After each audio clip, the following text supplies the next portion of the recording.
So hello everyone, कैसे हो आप सब। मेरा नाम इंस्पेक्टर अंकित मिश्रा है and I welcome you all on my YouTube channel exam ओइजी। आज आप सभी का CGL टीयर 2 का एग्ज़ामिनेशन था, जिनने भी CGL 1 टीयर 1 क्वालिफाई किया था। तो काफ़ी लोग अपना रिव्यू शेयर कर रहे हैं, तो मैंने सोचा हम क्यों पीछे रहे, ये चैनल क्यों पीछे रहे। ये सबसे जो मोस्ट जेन्युइन रिव्यू आपको यहाँ पे मिलने वाला है। देखो भाई, जैसे आपको पता है कि सबसे पहले हमारा जो पेपर ओपन हुआ उसमें हमारा मैथ्स आया और रीजनिंग आई। हम सबसे पहले बात करते हैं मैथ्स की। देखो यार, अगर मैथ्स की मैं बात करूं तो मैथ्स में ऐसा नहीं था कि मैथ्स बहुत टफ था, ठीक है ना। समझो, मैथ्स का जो पेपर आया था इस बार, उसमें क्या था, कॉन्सेप्चुअल क्वेश्चंस थे। जैसे एक क्वेश्चन आपका था कि कितने ऐसे नंबर हैं 1 to 100 के बीच में जिनमें एग्जैक्टली 3 फैक्टर्स होंगे। अब देखो भाई, जिसने इस टाइप का क्वेश्चन किया है वो तो ये क्वेश्चन कर लेगा, और जिसने नहीं किया है तो आई एम वेरी श्योर कि 99% लोगों के दिमाग में उस टाइम ये चीज़ें नहीं आएंगी। क्योंकि क्या था ना, पेपर का एक प्रेशर होता है, एक मेंस का प्रेशर होता है आपके ऊपर, तो आप इतना उस टाइम नहीं सोच सकते। मैं नहीं एक्सपेक्ट करूँगा किसी से कि वो इतना सोच पाएगा।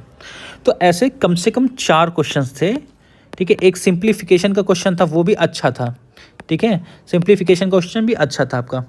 फिर आते हैं तो आप देखोगे कि जो स्टैट्स के क्वेश्चन थे उसमें 2 क्वेश्चन ऐसे थे जिसमें आपको पूरा सॉल्व करना था, है ना।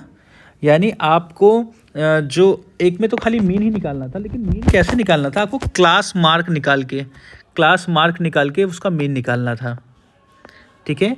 ग्रुप्ड डाटा दिया हुआ था और उसका आपसे मीन पूछा था। तो भाई इसमें क्या होता है, इसमें टाइम लगता है, ये टाइम टेकिंग है, ठीक है। तो इसका मतलब है कि कम से कम 10 क्वेश्चन ऐसे थे आपके जो कि टाइम टेकिंग थे, ठीक है।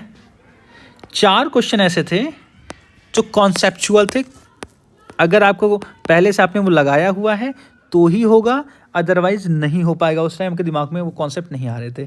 मेरे भी दिमाग में ये वाला जो क्वेश्चन था, इसका कॉन्सेप्ट उस टाइम नहीं बना था। हालांकि बाद में मुझे भी समझ में आया, मैंने भी यहाँ पे जब आके थोड़ा सा सोचा उसको, तो समझ में आया कि यहाँ कोई भी अगर आप प्राइम नंबर लेते हो, उसका स्क्वायर करते हो, तो एग्जैक्टली आपके 3 फैक्टर्स ही आते हैं। एनीवेज, मैं आपको रियल ओपिनियन दे रहा हूँ कि मुझे उस टाइम ये क्वेश्चन दिमाग में मेरे भी नहीं आया, ये कॉन्सेप्ट मेरे भी दिमाग में नहीं आया।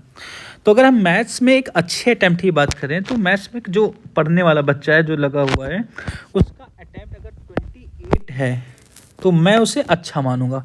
अच्छा क्या, मैं उसे बहुत अच्छा मानूंगा। लेकिन इसमें एक्यूरेसी में 100% की बात कर रहा हूँ, ठीक है। अगर आपने 26 किए हैं 100% एक्यूरेसी के साथ, तो वो डिसेंट है, बहुत अच्छा नहीं है पर वो डिसेंट है।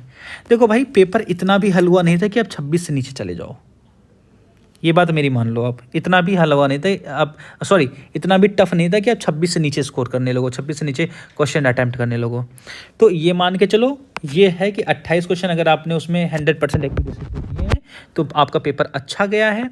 26 किए हैं तो आपका एवरेज गया है, एक डिसेंट गया है। पर 26 से कम किए तो आपका मैथ्स नहीं अच्छा गया है, ये आप मान लो। रीजनिंग की बात करते हैं। तो भाई रीजनिंग एज सच टफ नहीं थी, reasoning was on easier side, ठीक है। अच्छा, हुआ क्या, जिनने पहले मैथ्स अटेम्प्ट किया तो मैथ्स से थोड़ा उनको एक जो है पैनिक क्रिएट हुआ, क्योंकि उनका टाइम ज़्यादा लग रहा था और क्वेश्चन एकदम स्मूथली नहीं बन रहे होंगे। तो उस वजह से हो सकता है कि उनको रीजनिंग थोड़ी सी जो है, थोड़ी सी टफ लगी हो या मॉडरेट लगी हो। पर इन actual reasoning was on easier side. Maths आपका मॉडरेट था, 3-4 क्वेश्चन टफ थे, पर मैथ्स को अगर पूछोगे कैसा था तो मॉडरेट था। रीजनिंग आपकी इजी थी, ठीक है। आते हैं हम इंग्लिश पे। देखो अगेन, ये मेरा ओपिनियन है, आपका इससे बिल्कुल अलग हो सकता है। मोस्टली लोगों का ये मैच करे। तो देखो, ये पर्सन टू पर्सन वेरी करने वाला है। अगर मैं इंग्लिश की बात करूँ तो देखो, सबसे पहले आती है बात वोकैब की। वोकैब सारी प्रीवियस ईयर थी। कुछ लोग कहेंगे नहीं ऐसा नहीं था, बहुत नहीं, ऐसा कुछ नहीं भाई, सारी PYQ थी। आपने अगर PYQ किए हैं तो आपका वोकैब का पोर्शन तो भैया नहीं फंसने वाला है, आई एम वेरी श्योर, ठीक है। सेंटेंस इम्प्रूवमेंट भी आपके लगभग ऐसे थे जो बेसिक कॉन्सेप्ट होते हैं जो आप रेगुलर पढ़ते रहते हो वही थे उसमें, ठीक है। जहाँ तक मुझे याद आ रहा है, अब देखो मैं क्वेश्चन एग्जैक्टली तो रिकॉल नहीं कर पा रहा हूँ, पर मैं उस टाइम एकदम श्योर था कि हाँ ये एक तो था ऑफ लाफ्टर था उसमें जो है वो क्वेश्चन था। तो ऐसे क्वेश्चन थे, क्वेश्चन इजी थे, ठीक है। बात करूँ अगर मैं आपका इडियम फ्रेज, भाई आसान था, इडियम फ्रेज ही पढ़े लिखे थे, आसान थे। PQRS भी आसान था, टफ नहीं था। अब इधर आ जाओ, अब पैसेज पे। Passage was quite smaller. अगर आप कंपेयर करोगे जो ट्रेंड चल रहा था अभी एडुकेटिव पैटर्न आने के बाद कि पैसेज बड़े बड़े होते थे, तो पैसेज बड़े नहीं थे। क्या क्वेश्चन आसान थे? तो भाई क्वेश्चन आसान नहीं थे, question was on tough side. और क्वेश्चन के जो आपके ऑप्शंस दिए हुए थे वो भी क्या थे, काफ़ी कंफ्यूजिंग थे। तो मैं इसको पैसेज को रखूँगा टफ साइड पे, और बाकी ग्रामर और आपके ये आपका वन वर्ड हो गया, एंटोनिम्स सिनोनिम्स, इसको मैं ईजियर साइड पे रखूँगा। आपका जो क्लोज टेक्स्ट आया था, क्लोज टेक्स्ट भाई आसान था, ठीक है। तो 45 क्वेश्चन में से हम मानते हैं कि लगभग 30 क्वेश्चन आपके क्या थे, इजी थे, और 15 क्वेश्चन क्या थे, मॉडरेट टू टफ लेवल के थे। अगेन हो सकता है कि आप कुछ अलग सोचते हैं उसके बारे में, तो मैं सिर्फ अपनी राय यहाँ पे दे रहा हूँ। तो मैं अगर ओवरऑल इंग्लिश की बात करूँगा तो ओवरऑल इंग्लिश मॉडरेट लेवल की थी, इजी नहीं बोल सकते भाई। जो इसको इजी बोल रहे हैं, मुझे नहीं पता भाई, या तो आप ब्रिटेन से आए हो या तो फ्रांस से आए हो। तो इंग्लिश वाज ओवरऑल मॉडरेट, ठीक है। अब बात करते हैं हम जीएस की। भाई देखो, जीएस में 10 क्वेश्चन ऐसे थे जो इजी थे, डुएबल नहीं कहेंगे उसको, इजी कहेंगे, आराम से बनने वाले क्वेश्चंस थे। करंट अफेयर कोई भी ऐसा नहीं था कि बहुत डीप से पूछा हो, तो हम चार क्वेश्चन ऐसे मान के चलते हैं करंट अफेयर के भी, वो भी आपके इजी ही रखेंगे। यानी आपके 14-15 क्वेश्चन बन रहे हैं, ठीक है ना। अगर आपके 14-15 क्वेश्चन बन रहे हैं तो मैं जीएस को टफ नहीं बोलूँगा,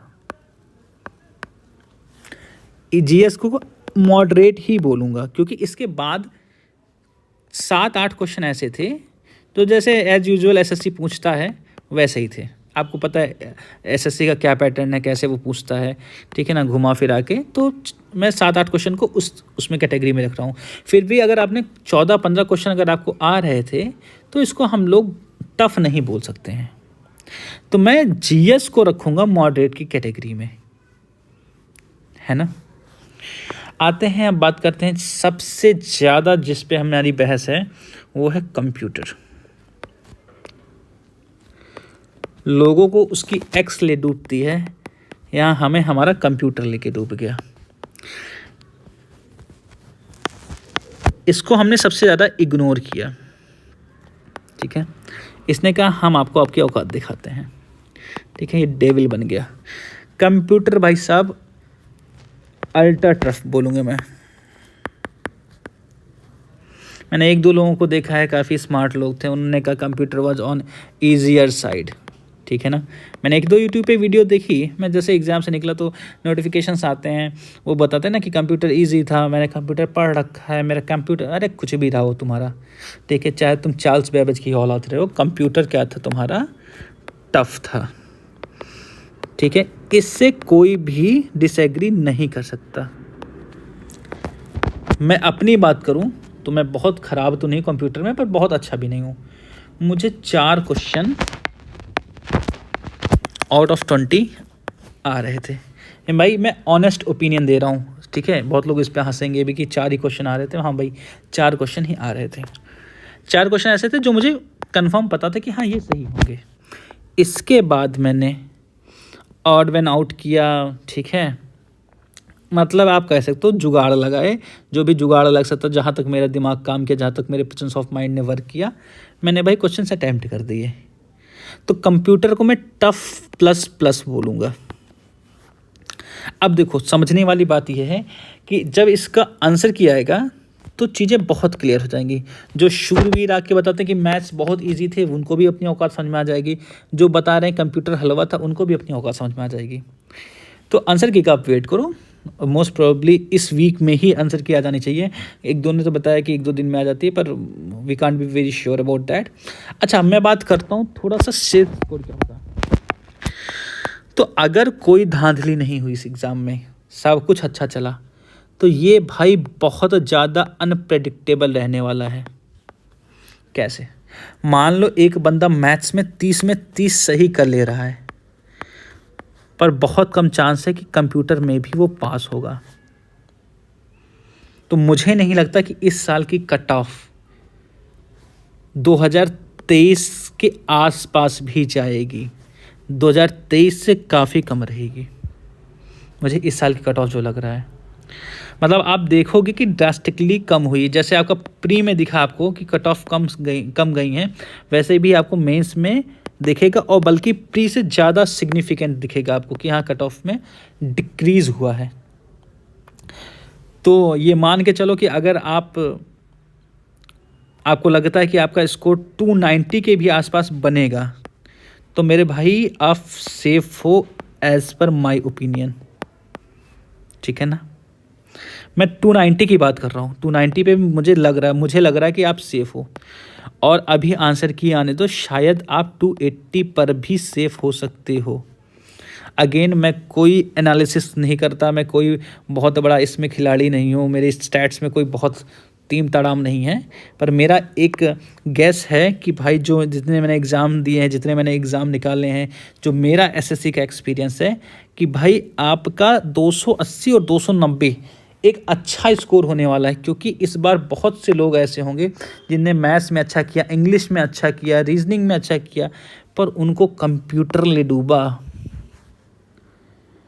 तो स्टे मोटिवेटेड। और 2026 के आपके जो है कैलेंडर जारी हो गए हैं, एसएससी का एग्ज़ाम आपको दिख रहा है। अगर आप बेरोज़गार हो, आपके पास कोई ऑप्शन नहीं है, अब आप इसको भूल जाओ और 2026 के लिए जी जान लगा के जुट जाओ। 2026 में एक पोस्ट आपकी ज़रूर होगी। 25 में तो आपकी है ही, 26 में भी आपकी एक पोस्ट होने वाली है। That's all for today. Thank you very much. Stay happy and stay healthy.